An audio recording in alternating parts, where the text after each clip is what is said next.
नमस्कार मित्रांनो, स्वागत आहे तुमचं तेजस स्टुडिओवरती। आज आपण शिकणार आहोत की एरर म्हणजे काय। आता हे एरर म्हणजे काय हे तुम्हाला डिप्लोमा इलेक्ट्रॉनिक्सच्या फर्स्ट इयर मध्ये तुम्हाला शिकवलं जातं। तर एरर म्हणजे काय व त्याचे तीन महत्त्वाचे प्रकार कोणते। त्यातील पहिला प्रकार आहे तो इन्स्ट्रुमेंटल एरर, दुसरा आहे तो सिस्टमॅटिक एरर व तिसरा आहे रॅन्डम एरर। हे आज आपण अगदी सोप्या भाषेत जाणून घेणार आहोत। तर एरर म्हणजे काय, तर एरर म्हणजे काय, तर समजा एक माणूस थर्मामीटरने तापमान मोजतोय आणि डिजिटल स्क्रीनवर त्याची काहीतरी व्हॅल्यू दिसत आहे, पण ज्यावेळी मेजरमेंट करताना नेहमीच आपल्याला एक अचूक मेजरमेंट मिळतच असं नाही। त्याची जी खरी किंमत आहे आणि आपल्याला मिळालेली जी किंमत आहे म्हणजे जे मेजरमेंट आहे यातील जो फरक आहे यालाच आपण काय म्हणू शकतो, एरर म्हणू शकतो, किंवा मराठीत आपण त्याला त्रुटी असंही म्हणू शकतो।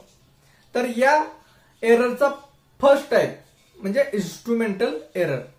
आता सांगायचं झालं तर एखादा खराब स्क्रू गेज आहे किंवा चुकीचं थर्मामीटर आहे किंवा चुकीचं कॅलिब्रेट केलेलं एखादं इन्स्ट्रुमेंट आहे, जर आपण तुमचं मेजरमेंट करणारं उपकरण चुकीचं असेल म्हणजे जुनं असेल, बिघडले असेल किंवा चुकीच्या प्रकारे कॅलिब्रेट केलं असेल, तर त्यातून जे आपल्याला व्हॅल्यू मिळणार आहे तिच्यामध्ये आपल्याला एरर येणार आहे, त्यालाच काय म्हणतो आपण, इन्स्ट्रुमेंटल एरर।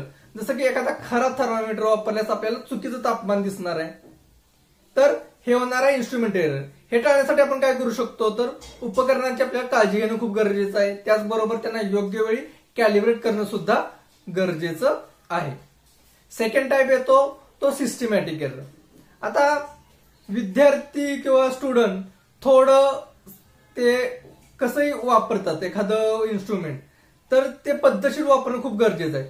सतत येणाऱ्या विशिष्ट अडचणींमुळे किंवा कारणांमुळे जी त्रुटी निर्माण होते किंवा जी एरर येते त्याला काय म्हणतो आपण, सिस्टमॅटिक एरर असं म्हणतो। जर तुम्ही स्केलवर मेजरमेंट करताय किंवा तुम्ही व्यवस्थित हाताळलं नाही किंवा ते नीट पाहिलं नाही, तर तुमचं काय होणार आहे, मेजरमेंट हे चुकीचं येणार आहे। तर हे टाळणं खूप गरजेचं आहे। त्यासाठी योग्य पद्धतीने तुम्ही मेजरमेंट करणं गरजेचं आहे व योग्य पद्धतीने तुम्ही निरीक्षण करणं खूप गरजेचं आहे। यालाच काय आपण म्हणतो, तर सिस्टमॅटिक एरर म्हणतो। थर्ड टाइप आहे तो रॅन्डम एरर। आता रॅन्डम एरर काय, तर मेजरमेंट करताना अचानक वारा आला किंवा हलकी वाऱ्याची झुळूक आली किंवा अचानक प्रकाश चमकला, त्यावेळी काय होतं की तुमचं इन्स्ट्रुमेंट हलतं किंवा त्याच्यामुळे काय होतं, तर चुकीचं मेजरमेंट केलं जातं। यालाच काय म्हणू शकतो आपण, तर रॅन्डम एरर म्हणू शकतो।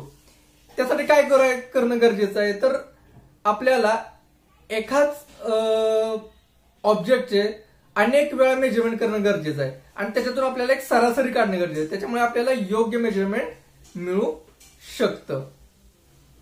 तर इन्स्ट्रुमेंट एरर ही कशामुळे येते, तर कोणतंही इन्स्ट्रुमेंट आहे त्याच्यात जर योग्य कॅलिब्रेशन नसेल तर इन्स्ट्रुमेंट एरर येते। सिस्टमॅटिक एरर ही चुकीच्या पद्धतीने इन्स्ट्रुमेंट वापरले त्याच्यामुळे येते। रॅन्डम एरर ही कोणती जर अनपेक्षित घटना घडते तुमच्याबरोबर किंवा तुमचं लक्ष नसतं किंवा अचानक तुम्ही दचकले जाता, त्याच्यामुळे जो एरर येतो त्याला आपण रॅन्डम एरर असं म्हणू शकतो। तर मित्रांनो, अशा प्रकारे एररचे आपण प्रकार पाहिलेले आहेत। तर हा व्हिडिओ तुम्हाला आवडला असल्यास लाईक करा, शेअर करा आणि सबस्क्राईब करायला विसरू नका। पुन्हा भेटूया असेच नवीन माहितीसह तेजस स्टुडिओवरती। तोपर्यंत धन्यवाद।